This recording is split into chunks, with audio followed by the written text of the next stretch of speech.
তো এই যে আঁটো হয়ে জড়ো হয়ে বসা দেখতে পাচ্ছেন, একটার গায়ের উপর উঠতে যাচ্ছে। আসলে এদের তাপমাত্রা কম, এই জন্য এদের আর কি ঠান্ডার সমস্যার কারণে এরা আর কি তাপ নিজেরাই তৈরি করতে চাচ্ছে, কিন্তু মনে হচ্ছে এখানের যে টেম্পারেচার এটা এদের জন্য উপযুক্ত না।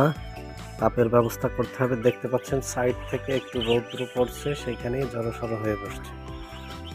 তো যখন ঠান্ডাজনিত সমস্যা হয় একদম সেম এভাবেই ওরা জড়সড় হয়ে বসে।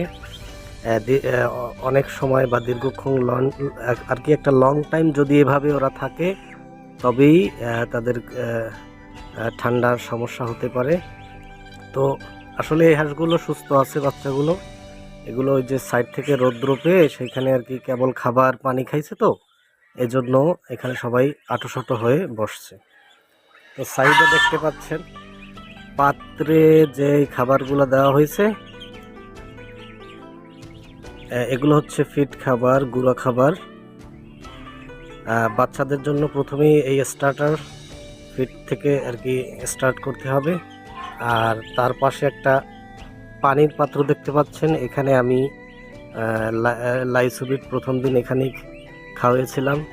তারপরে বিভিন্ন যে ওষুধগুলো, যেমন থায়াবিন, তারপরে লিভার টনিক, তারপরে জিঙ্ক, এডি। এই যে এই পাত্রের ভিতরে 1 লিটার পানিতে গুঁড়া পাউডার যেগুলো, যেমন থায়াবিন, এগুলো আপনার অথবা লাইসোবিট, এগুলো 1 গ্রাম। আর 1 গ্রামটা অনেকের সমস্যা হয়।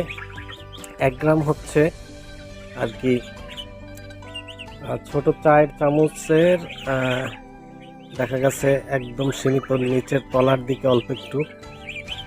এটা আসলে অন্য একটা ভিডিওতে আপনাদের দেখাবো। তো এভাবে আর কি এই যে বেড তৈরি করা হয়েছে, এইখানে বাচ্চাদের জন্য সাইড থেকে আবার রৌদ্র পড়ে এমন একটা জায়গা বাছাই করা হয়েছে, খামারের এমন একটা সাইড যেখান থেকে বাইরে থেকে সূর্যের আলো পড়ে। তো এইভাবে আর কি বাচ্চাগুলো ভালোভাবে বেড়ে উঠবে ইনশাল্লাহ। তো আপনারা চাইলে এইভাবে একটা বেড তৈরি করে এইভাবে এই প্রক্রিয়ায় আমি যেভাবে আমার করি। আর সাইডে আপনারা দেখতে পাচ্ছেন আমি কিছু আর কি বাঁধাকপির পাতা কুচি কুচি করে কেটে দিয়েছি, যদিও ওরা এখন এগুলো খাওয়া শুরু করেনি, তবে আস্তে আস্তে ওরা অভ্যস্ত হবে, এই জন্য আমি পাশে দিয়ে রাখছি। তো আপনারা চাইলে এইভাবে আপনাদের খামারের বাচ্চাগুলো, শখের বাচ্চাগুলোকে এইভাবে যত্ন নিতে পারেন।